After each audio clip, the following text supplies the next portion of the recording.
And you're listening to Greek Speak on WSYC 88.7 FM from Shippensburg University in Shippensburg, Pennsylvania. The weather outside is 53 degrees and mostly cloudy. Today's high is actually 53 as well. And tonight's low will be 37 degrees. So today in the studio, we are joined, as always, by some special guests. And it's myself and Andrew Mercier here on Greek Speak, again, WSYC FM from Shippensburg University. It's for introductions for our guests, just to read off, Aaliyah Evans is our first one. So she is a sophomore studying criminal justice and joined the Phi Sig sorority in spring 2025. She holds the public relations chair, just like myself at Kappa Sigma, and she is a member of the Criminal Justice Club. Ayrial Warner's in the other side of the studio with Andrew Mercier as well. So she is studying psychology and is a junior student. She joined Phi Sig in spring of 2024 and holds the social and risk management chairs. She is pleased to share that a fun run is on the way for her chapter and for the Phi Sig sorority on Saturday, November 8th. We will talk all about that as the show progresses. So to both of you, thank you very much for being in the studio. Welcome to the show. And just to kick it off, I guess we'll just lead off with you, Aaliyah. Just tell us first off, I always ask everybody whenever they come on the show, why they joined Greek life, why they came to Shippensburg University. So, Aaliyah, if you want to go first on that question. Okay, so I actually remember the exact day. I came across the Phi Sig Instagram, and that same day, there was actually a dinner date to meet the sisters, and I was a freshman, so I couldn't rush, but I would still go to their events, and I clicked with mainly these three girls, and I always kept them in mind. So when it came my spring semester, I just COB'd and didn't rush because I already felt like I found my home. That's wonderful to hear, especially building that connection early and making it last and sticking with it once the spring semester rolled around, especially do it freshman year early as well. Like, you know right away this is what you want. Ayrial, how about you? Me personally, I wanted to find people that I'd be able to have support. So when some of my sisters reached out to me, at first I was like, I don't know. But when I finally met them, I knew like that was a place I could be. So I finally joined and I love it. Yeah, I assume, Aaliyah, you love it too as well, I'd imagine. Yeah. So, yep, great to hear. How about coming to Shippensburg University, though, backtracking off of that? So how did you guys decide this campus was going to be your home? Either of you. Okay, I guess I'll go. Originally, I wasn't supposed to go to SHIP. I was supposed to go to Central Penn because I didn't have a good, high school year.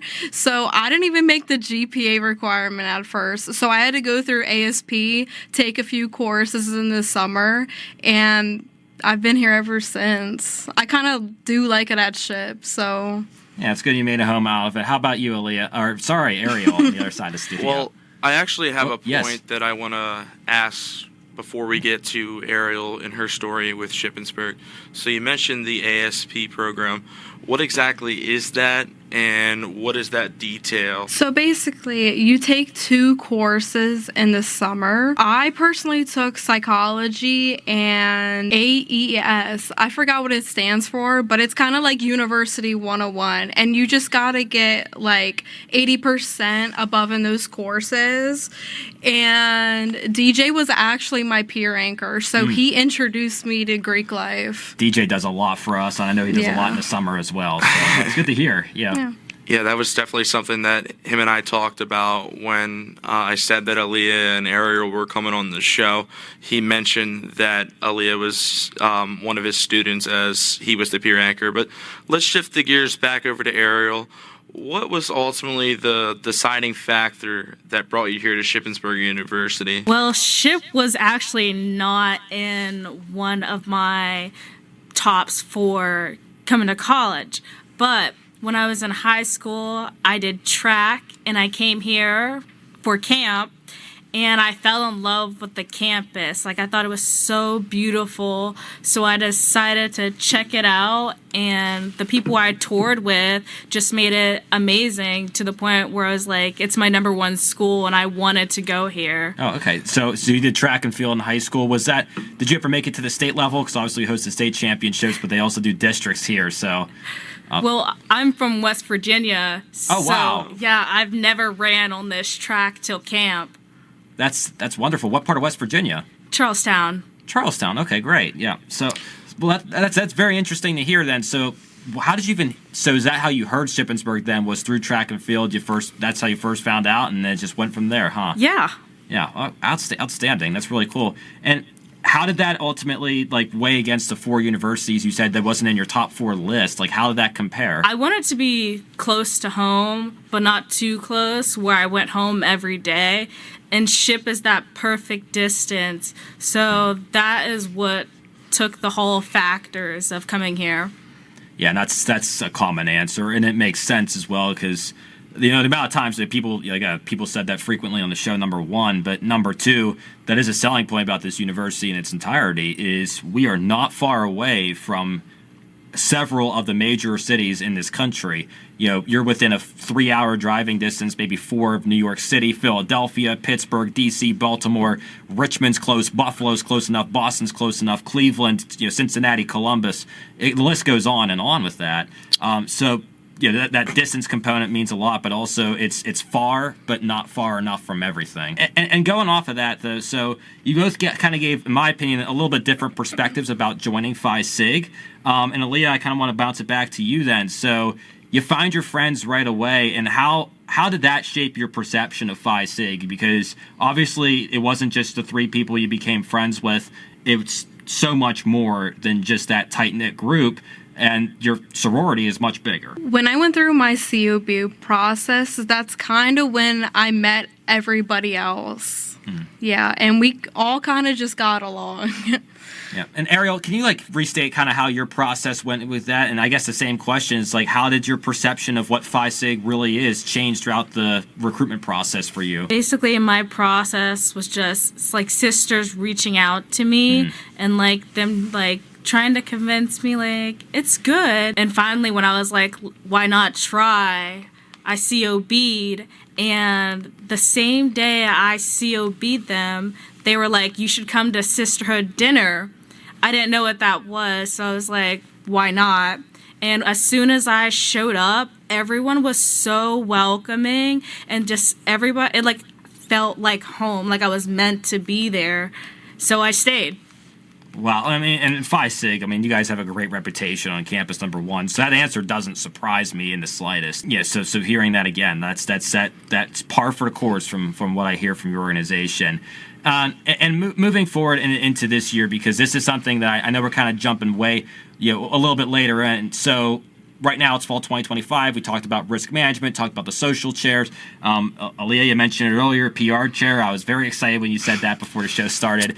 Just give a little bit of a rundown, I guess, for your chair positions, Ayrial, if you can lead us off on that one, and Aaliyah afterward. So for risk management, I just make sure everything we do is just safe and that everyone's doing what they're supposed to do, and that if something happens, I take action to make sure that everybody is in one's place and that everybody is safe, no injuries, and we can get away from that situation. As social chair, I'm just here to help the sorority connect with every other organization on campus. We make events with each other and just get to know each other. I think that's a great answer, and one that I kind of, my question is, are either of those on your executive board? No, it's on our e-council. Okay, so what's an e-council? Yeah, enlighten us. So our e-council is just a smaller e-board. I wouldn't say we're less important, but we're not as higher up as our president would be. Right, I completely understand. So Rainey, honestly, our chapter kind of has it as an unofficial thing. Assistant, yes. We have the assistants, but we also have the chairs that I would say are a little bit more important and, hold a little bit more responsibility than some other chairs, like our social chair, our recruitment chair, our new member educator, risk management. All of them are very, very important, but they aren't on the executive committee. And, one thing that Kappa Sigma does a little bit differently compared to other organizations is we have a set 5, being president, vice president, second vice president, secretary, and treasurer. That is non-negotiable.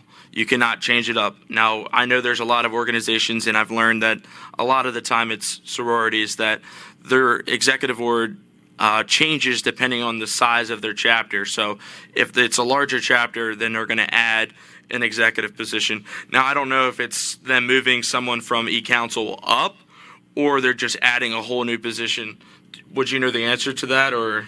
I don't think I would, but if I had to guess, I'd feel like it'd be a whole new position, whole new person. I completely understand. Maybe how they structure it is there's someone that holds quote unquote two positions and then they could split it. Like some people would say, yeah, I say some people, probably myself, but my position's very detailed, has lots of chairs. So like if we were able to be, flexible, my position could be one that could be split up. No, it was just really interesting to hear about e-council. But Aaliyah, what's your experience with public relations? Myself as the predecessor to Mr. Rainey over there as the public relations chairperson, I held it for about 6 months. What Luke's done for this for the position, I could only have dreamed of. But what's your day-to-day process with your position? So I'm still trying to get the gist of it. My thing is just kind of making all the girls look good and maintaining a good status with every fraternity and sorority. What I've been doing mainly is posting on our Instagram and promoting fundraisers and different stuff we're doing on campus. And now I'm trying to get us a brand deal. It would be our first one, but that's been more behind the scenes, which is harder to get because I don't have public relations experience. What did you say you're trying to get again? You said a brand deal or a collab, yeah. Oh, what would that look like? I know KBG and AFI and DZ are the big ones that mainly do the collabs. They kind of do a photo shoot with jewelry, for example, and tag the brand and endorse them. I should write that idea down for our chapter. Yeah, no, it was definitely something that has become very common on our campus. I think AFI, I want to give a shout out to Helene Shevik, who I believe is the VP of marketing for them.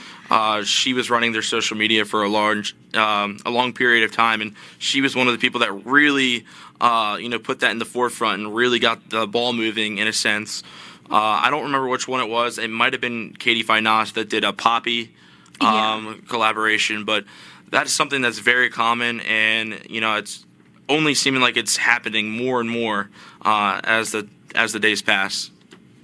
And that's also good in community engagement. I mean, you're partnering with an organization, in a way you're softly promoting their product, if not even more, doing a hard promotion of it. So I guess how do you get that set up? So how do you look to get that setting up, get that established? A brand deal collab? Yeah, would that require just outreach to organizations, or is there something at the national level, or is this something you don't necessarily know yet? Honestly, what I did was research on TikTok, what do other PR chairs at different schools do? Yeah. I've seen they've emailed brands or they have group chats where they'll do giveaways and stuff, which I've been emailing brands and seeing who gets back to me. So yeah, it's just kind of a trial kind of thing. Okay, well, yeah, I mean, hopefully something hits eventually, and I think if the other sororities have had luck on this campus, then there's no reason that your chapter can't, because there's all sorts of other good things you guys are doing right now on campus, and we're just going to give a quick review of this because we'll take a short break here in just a few moments, but as we said at the top of the show, Fun Run November 8th. For you guys. Yes. We had a whole episode on the show, Drew Williams. For our chapter, we did a fun run September 6th, and it was probably the most successful day in our chapter's history, so no pressure. But I guess I don't know who's best to speak on it, but can either of you talk about how that's going, how the preparations for that's coming, and how this all started? I think we'll go with Ayrial. Let's just throw you on the spot. I'd say preparation's going pretty well, honestly. We got everything going. Obviously, we have the rail trail booked out. We have the markings. I feel like everything's going smooth. It's falling into place. So, okay, outstanding. Yeah, and that's important. Yeah, the trail itself. I mean, that's its own beast to tackle. And Drew Williams talked a lot about the working with local government, ensuring everything's cooperating with the police, the people who run the station, the trailhead, and obviously everybody's been very everybody worked very kindly with Drew. If not, the event wouldn't have gone nearly as well. So I think their cooperation was evident by the event's success, and with more than $3,000 that we raised for the clinic. And I imagine that cooperation is still going on for you. And to spin that to Aaliyah's side of it, what ways are you looking to promote this event? Because this is a huge community service opportunity for your chapter. So what I've been doing is reaching out to different philanthropy chairs, not only like Greek life people, but also sports, intramurals, clubs, like trying to reach out to any organization and be like, oh, this would be a fun event if you're interested. Right. Well, I think also just, more than anything, that grassroots effort, it matters a lot. That's how a lot of event awareness comes about. And I would say this is even talking to the media, whatever media connections you guys would have at your apparatus. And I know, like, I've talked with some of the other members of your chapter, Brittany and I, Kayla Snook, Alex as well. So Alex is the one like doing the event. It's hers. She's the head of the storm, so to speak. Yeah. I mean, I'm so excited for you guys because again, we saw the potential that it had for our chapter, and there's a lot of pressure on Drew, and there's a lot of pressure when you're setting an event up like that because it relies on so many things to go right. And if the one thing doesn't go right, it can really just create a domino effect. But whenever, and I think you guys, based on what I've seen from your leadership, based on what I've seen from what I've heard from both of you just now, like I think your event is going to be fantastic, and I'm excited to support it in some way. And I think all of Greek life should embrace it, just like they did for our chapter too. So again, great work by all of Phi Sig. And there's so much more to talk about here in this show. Just to give you a quick identification here, you're listening to Greek Speak on WSYC 88.7 FM with Luke Rainey, Andrew Mercier, Luke Hillegass, and special guests every Friday at 5 p.m. So going a step backward, I should say, both of you, of course, you're studying something here, and hopefully you're going to work in a profession related to what you're studying on the other side of college. So I guess we'll go back to Ayrial for this one. Ayrial, I believe you said you're studying psychology. What are you looking to do with that one day? Because I know that answer varies for a lot of psychology majors. Yeah. We've had a lot of psychology majors in this studio, and they've all said different things. So what's your thoughts?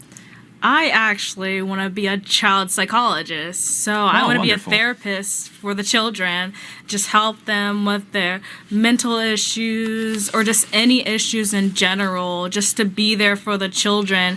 Because I know, like, a lot of kids need it, but they just don't know who to go to and what to say.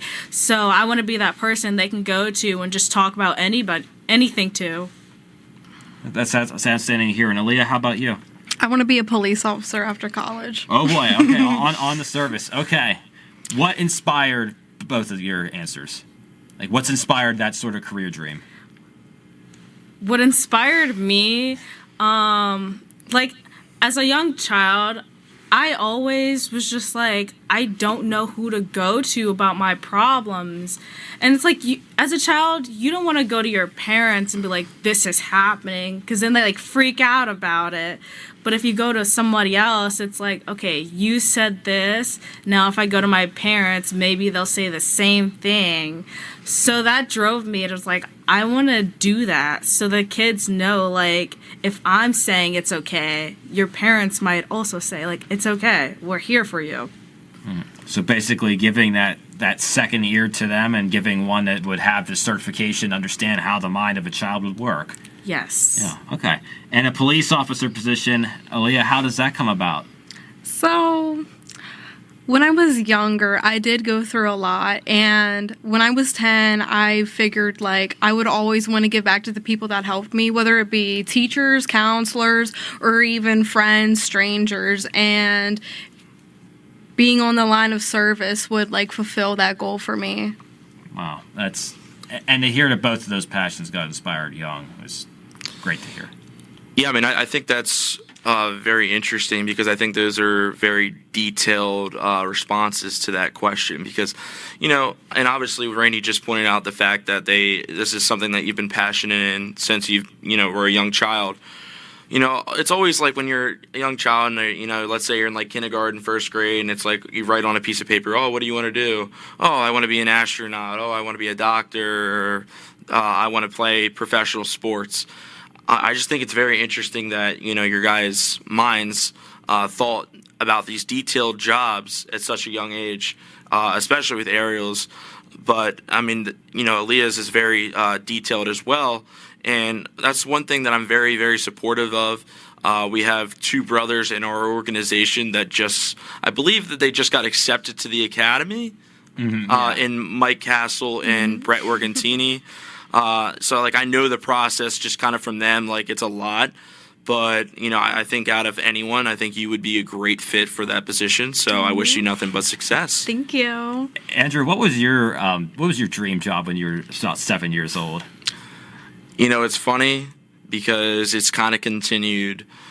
So when I was younger, I was always huge on watching sports. I could tell you every player on every team, pretty much all the stats, the good, the bad.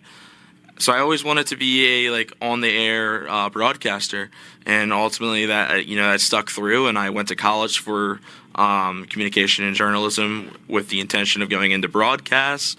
So I've kind of seen it translate into my college life and hopefully posterior life. Another job that was kind of very similar was my parents would always tell me that I should have been a meteorologist. I'm a little bit of a weirdo, but when it comes to hurricanes and all that stuff, I do hours of research on them to figure out how they're going to affect people and all that kind of stuff. So I don't know. I'm a little bit of a weirdo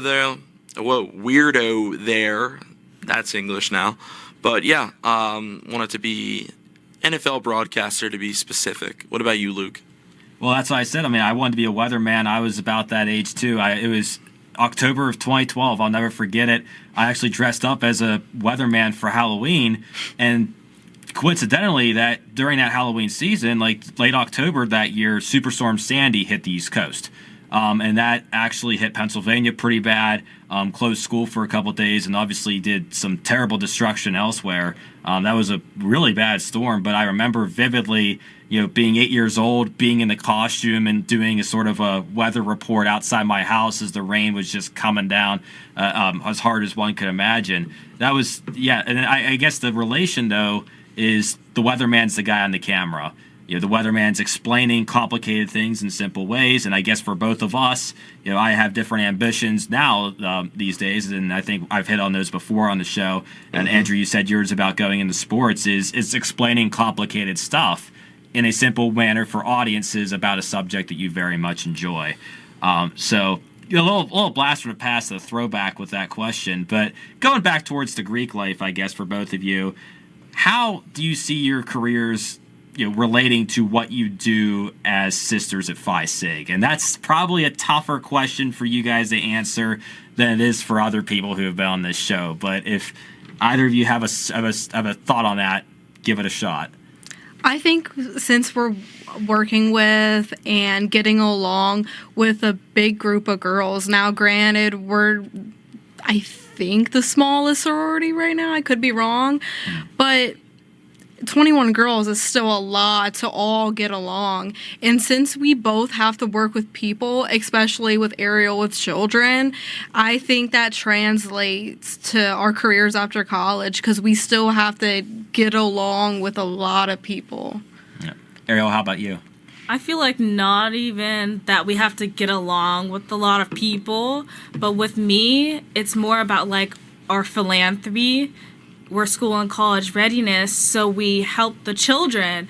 And that is another thing that really caught my eye for the sorority, helping those children. Mm-hmm. And me wanting to be a child psychologist, I was like, I love that. So I feel like that really grasped on what I want to do in the future. And correct me if I'm wrong, and I guess this is a big selling point about the fun run, is you said about helping the children. This is going to the students of Jamesburg Elementary, which is a school district right here in Shippensburg, Pennsylvania, or it's part of the Shippensburg area school district. The school itself is in Shippensburg, Pennsylvania. That's interesting that you thought of it in that way about this philanthropy relates so much to what I want to do. hence why I'm even more interested in the chapter I'm trying to become a part of.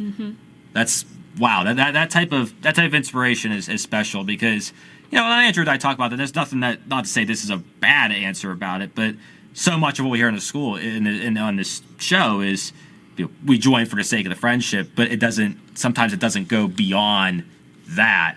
But to hear that there was a philanthropic aspect to your decision, really a good answer there. So thank you for sharing that.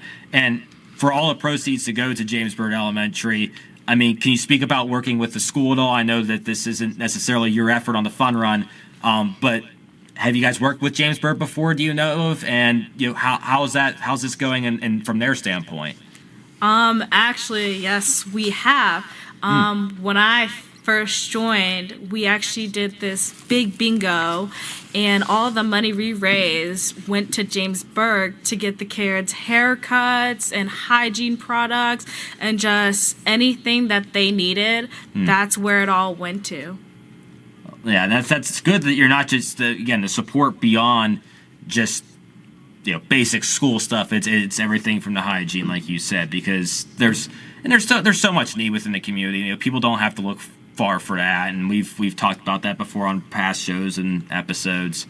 And correct me if I'm wrong, but when donations are collected for the fun run and they go to James Byrd doesn't know how they're going to spend the money yet. They'll figure that out whenever the time comes. Is that correct? Yes. Yeah, so depending on how much they raise depends on what exactly they can do with the money to benefit the students. So really, again, great work by your chapters so far, and then we're very excited for it 2 weeks from now.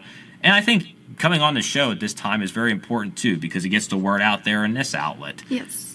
So thank you both for being here and doing that service. So beyond that, I mean, beyond all of this, though, is the connection you've built with your sisters, and a lot of that connection comes from the recruiting process. And we talked about how you both were recruited. Can you talk a little bit about how you assess recruiting from when you're in the organization and when you're looking for sisters who join your chapter? What are you looking for from those prospective members? Anyone can answer that one. I mean, I know that he probably blew you guys out of your seats. He probably gave you this most extra educational question, but let's go, Aaliyah. Come on. Okay. Since now I'm on the other end of it and bid day just happened, when we hold our COB events, what I look for is how well does this person get along with majority of the girls that show up, like our girls that go to the COB event. Now I get it if they're really shy, and then we'll ask them to maybe come to a second one just for them to open up more. And that's basically a big determining factor, how they get along and what they're interested in as well. Ayrial, similar answer, I'd assume? Honestly, yeah. I feel like we just look for girls that just need to find a place, because we are the place where it's like, be yourself. So we look for that, and when we find those girls, we're like, you're perfect because you want to be yourself and you need that place. Here is that place. Yeah, I mean, I got a very similar thing to say about that, with Kappa Sigma, and I think Luke can agree with me on it, is, we open our doors to everyone, and, we tell people that, we're not, in terms of the internet, we're not that stereotypical fraternity and all that kind of jazz, but, we really want to, bring you in and help you develop, and then, hopefully push you onto your career where you have a great, successful career and great life. I actually just had a really heart-to-heart conversation with one of our new members, Tyler, yesterday, and I was telling him, like, man, like, I love you guys so much. Like, it makes me upset when you guys are upset, or just in general. But I was like, my job is to make sure that you're coming in and, you're getting the most out of this organization, and then, really learning things that are going to be able to translate into your professional career. And if you don't, I feel like I failed you. Not them, but me. But in terms of the recruitment, like, I always tell people, like, man, it's just a group of friends, and I think that's the case for every fraternity here on campus, and just all of Greek life in general. But I don't know. It's just something that I tell people is, like, just come out. We're just gonna play some football. It's, there's no commitment there or anything like that. But it's a lot of people in our organization that are the most active and the most notable in our organization are the people that are like, oh, well, I was never going to join a fraternity. I mean, Tice Black, Luke Rainey, those are two names that I have on the top of my head right there. But Luke, I'm sure you got an answer to that one. Yeah, I mean, it's similar to that. I mean, people who never would have thought that they were going to join it are, like you said, the ones who often thrive the most. And I think about everything we do in our new member education process, and like you said, we tie it in so much to professional connections. The things that we ask our new members to do are almost always related to something that is very important for their professional and their social and their personal development. So that's absolutely true. And I guess the way we could compare it is, I'm sure both Ayrial and Aaliyah, both of you might understand this pretty well, because I know our answer. But Andrew, could you elaborate on what the recruitment structure is like within the committee? Because you're a mastermind at assigning people different roles, knowing what their strengths and weaknesses are within your committee, and saying, here's how we can best recruit people. And based on your answer, hopefully Aaliyah or Ayrial, you guys might have something to say too. Well, the first step is you got to understand that everyone has, weaknesses and strengths. Strengths and weaknesses sounds a lot better.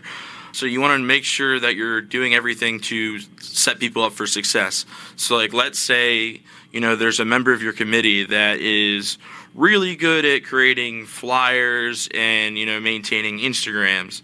Or social media, I should say. So Luke Rainey, as an example, he was on the 2024 Rush Committee. That's what he was there for. He was, he was the backbone behind the operation. He was really good at the behind-the-scenes stuff, whether it was flyers, scheduling events and stuff like that. And then you also have to have people that are very social and outgoing, and you put them in the forefront. Ethan Cares is an example of that. Very social. So I put him right in the beginning, or right in the front. He was the leader. He was the Rush chairperson this past semester. He did a great job. But, it's just understanding that people have the strengths and weaknesses, but you also got to be willing to pivot. That's something that I've learned through my experience in leadership is sometimes things aren't going to work.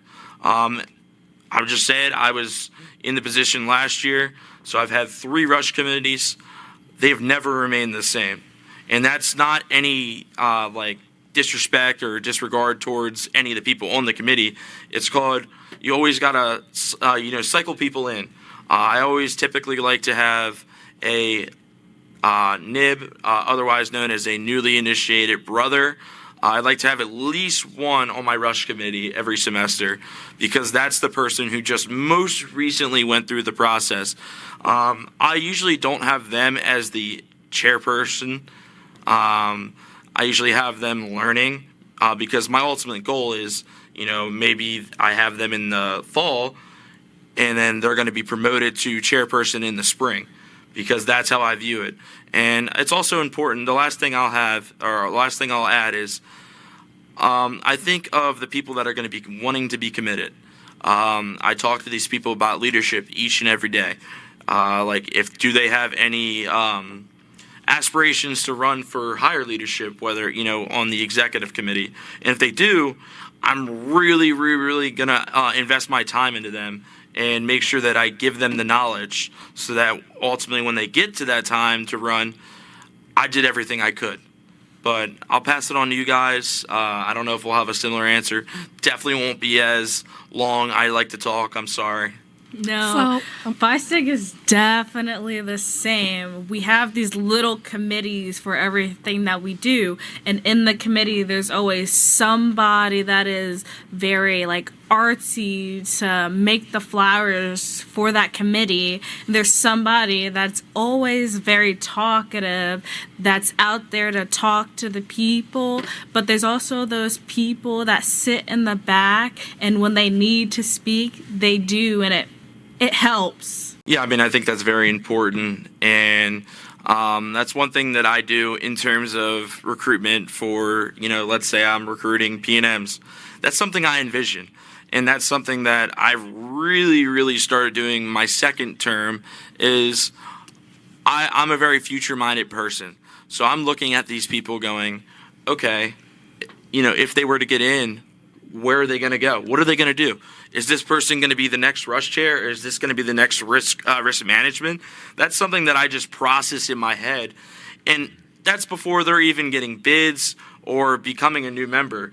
That's something that I envision because ultimately, I care so much about the organization, and I care a lot about the future. And we've been having a lot of record highs, and I want to continue that. And I really want to pass on my knowledge not only to our guys, but to any organization. Because, man, it sounds egotistical, but I do know a lot, and that pains me to say that because I don't like being egotistical at all.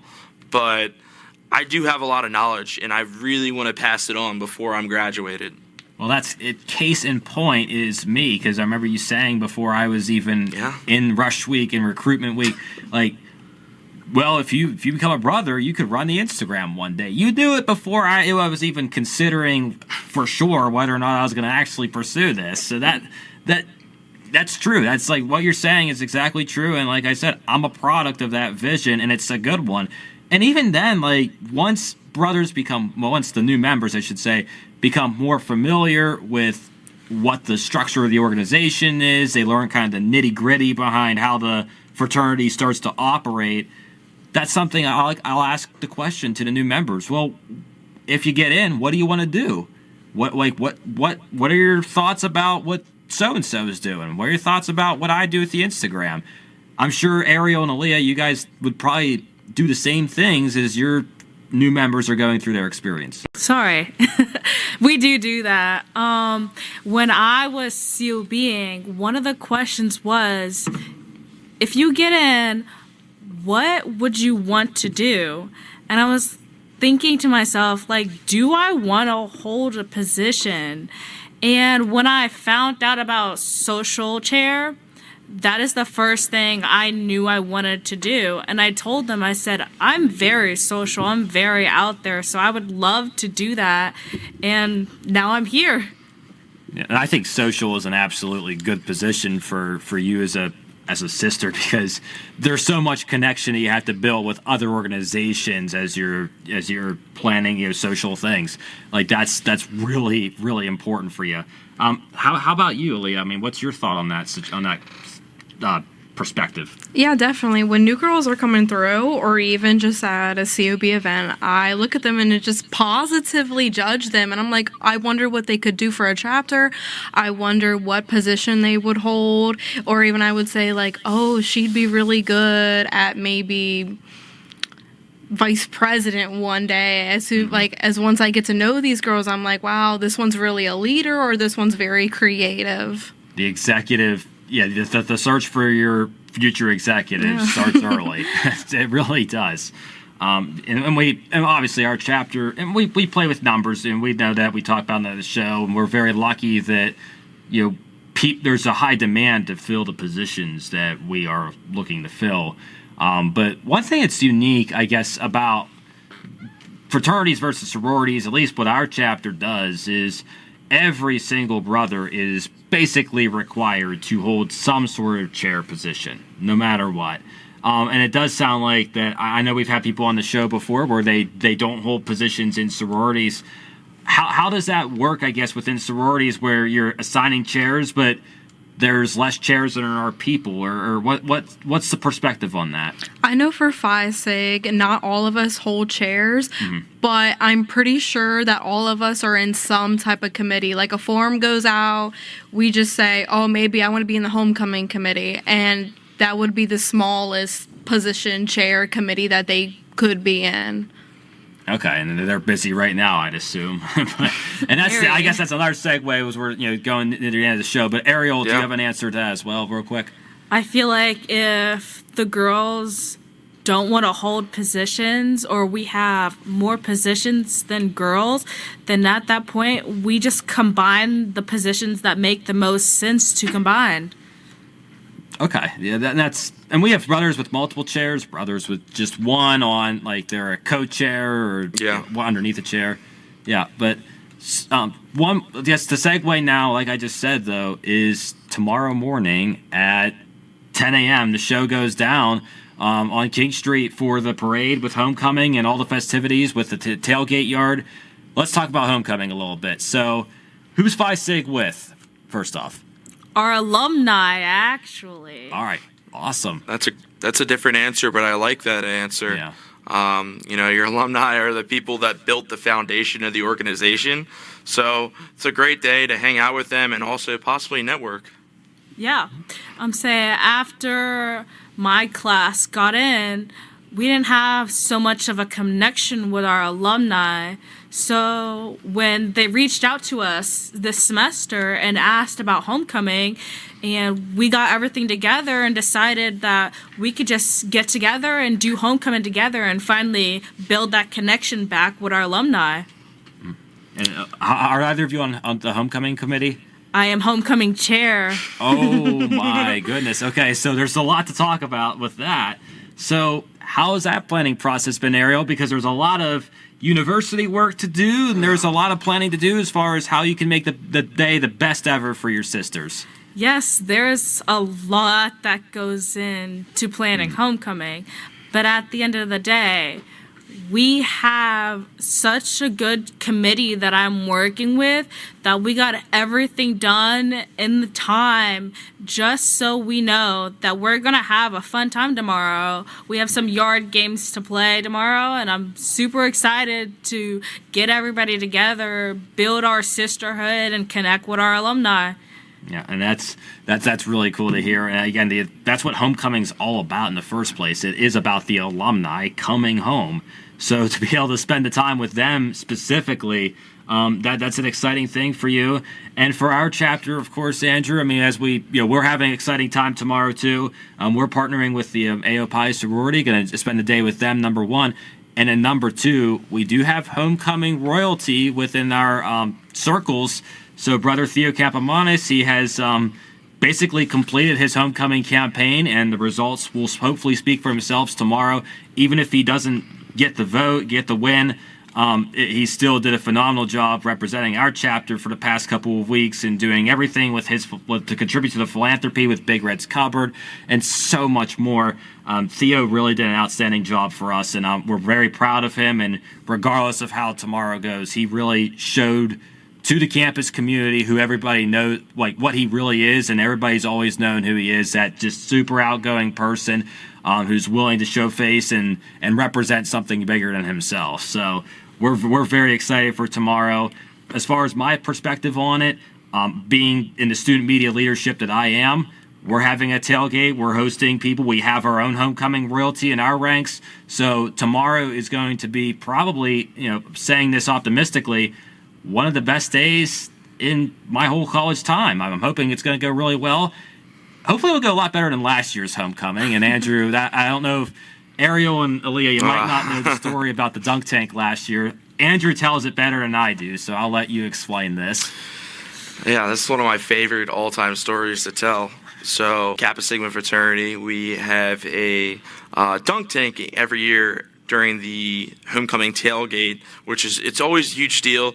This year it's actually in the Shippensburg newsletter, which is really awesome in just an overall itinerary for the event. Getting to the actual story, so in terms of the dunk tank, all of our brothers have a 5-minute shift. Long story short, Mr. Luke Rainey gets in there. All you need to know is he's a very goofy fella. So all of a sudden he's in there. I think he went down like 2 times, right? And he made a face, and then he gets out, and he comes out and he goes, "Oh, I think I hurt my toe." And I'm like, "What are you talking about? There's no way." And he takes off his sock, And I'm like, your toe's going the wrong direction. I think there is something wrong with it. It's the same thing with basketball. Yeah, Man, joining the fraternity has only injured him in some ways. But I was like, yeah, you're probably going to want to go get that checked out. Yeah, that was the broken toe wasn't too bad. The finger injury, I mean, we would talk about this on the show before. The finger injury was quite worse, but yeah, breaking the toe in the dunk tank booth last year, that was an interesting memory, and it's funny reflecting back on it because again, it wasn't a serious injury at all. But at the time, you don't know until you get it looked at, and got looked at the next morning, and all went well, and it was just a quick, clean little thing, and just took care of it within a week or two. So that was a dunk tank story this year. And with me being in student media, I unfortunately couldn't commit to a shift this year. But obviously, I think that's what makes homecoming so good for people who are involved in multiple things. Is you get to hop around and see all the other tailgates, to see all your other friends a part of different organizations and everything they get to do. Like, I'm very excited for that because there's at least 3 tailgates I know of, student media, political science, and ours at Kappa Sigma, where I get to enjoy time with everybody who's made a difference in my life on this campus. So I'm sure you guys are both excited for that too. I'm very excited. Yes. Yes, I actually participated in your dunk tank last year, and I What? will be doing it again. What? Oh, like, Like, dunked you guys. I thought, okay, I think no, both I Andrew was and I not thought like in you got in there. the tank, and we were very I was like, hold confused on by a second. Where was I? I must have like left the event. I was at the event the whole time. I don't know what happened there, but No. Yeah, I was wondering after I left after my little injury, but that's no. Okay, so I'm glad we got that clarified. But yeah, I mean, we'll be excited to see it tomorrow again, that's for sure.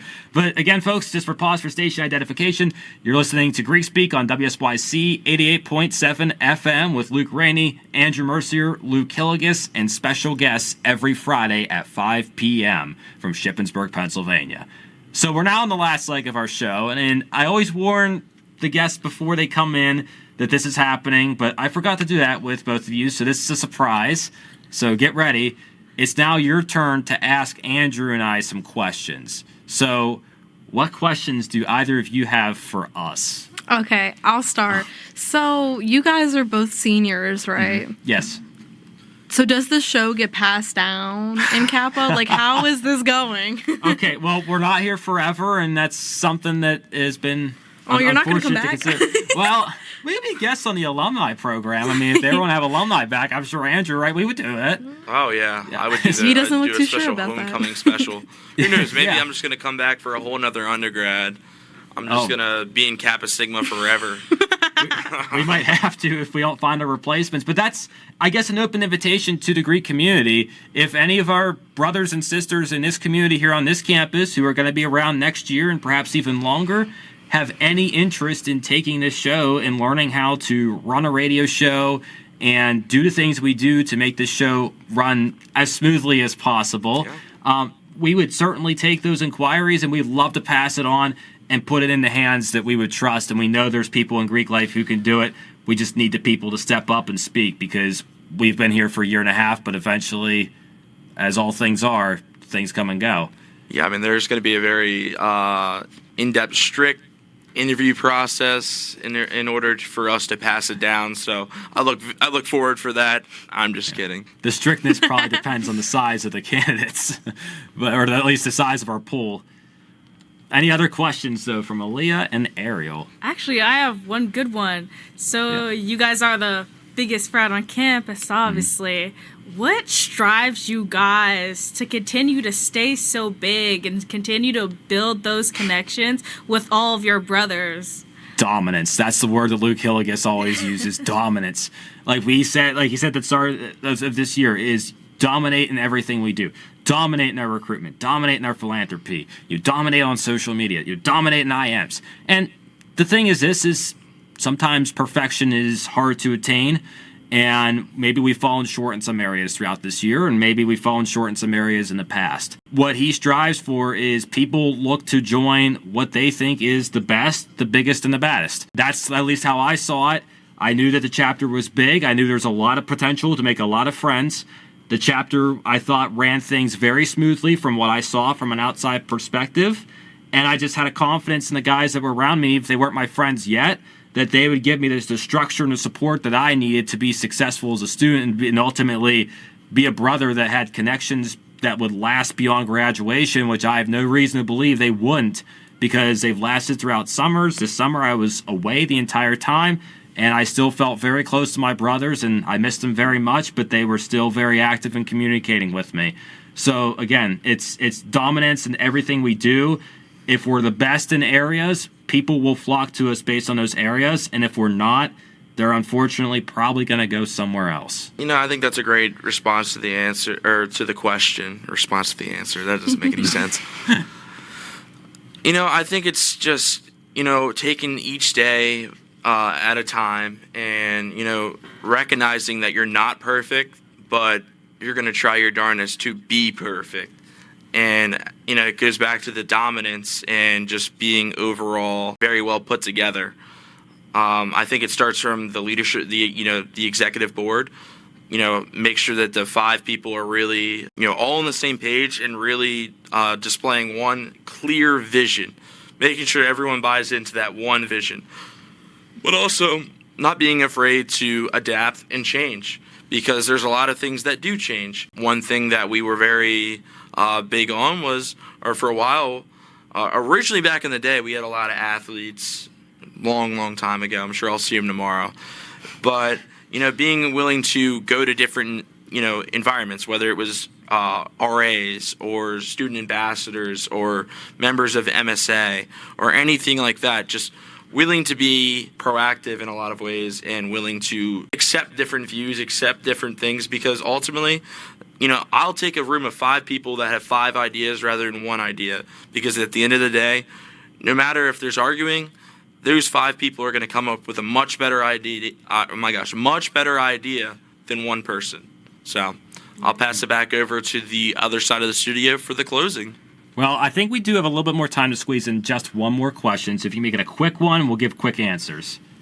Okay, so how does the selecting your e-board work? Like, is there a lot of competition? Like, does everybody want to be president? Not a question that prompts a quick answer, but I'll explain it as quickly as possible. So, in essence, comes April, comes that time of year, or March, I'd say, the outgoing executive board, the president, will ask, who wants these positions? Think about if you want to run. The next meeting, we do nominations where we'll nominate brothers to run for those positions. From there, brothers can decide if they want to accept or decline that nomination. And then eventually comes the meeting and the night where we hear speeches from the brothers. We ask them questions. And from there, we discuss and we vote. And the whole chapter votes together. Anything more to add to that, Andrew? I mean, that's as quick as it gets. Yeah, all I'm going to say is get your popcorn ready. Bring your PJs. I'm just kidding. We're all dressed up for that. But bring your food, because it's going to be a long event. Last year, it took us 3 days. It was because we were doing later meetings. But, one time I think we ran into 1 a.m. and everyone was like, no, we can't do this anymore, because there was over 20 speeches. And that's the one problem that we run into with us being so large, is a lot of people are very interested. But one thing that I've done, and I think I have a different response than Luke, since I've served on the executive board, is prior to elections, all throughout the school year, I beg people to step up, ask questions, try to get the knowledge from, say, me, Luke, Alex, the main people that have been around for a little bit, but especially me and Luke, with me and Luke being the seniors, is we beg people to step up, because, we have this position, but I'm not going to give it to you. You got to come up and get it, and you got to earn it. But I'm going to make sure that you are the most prepared person.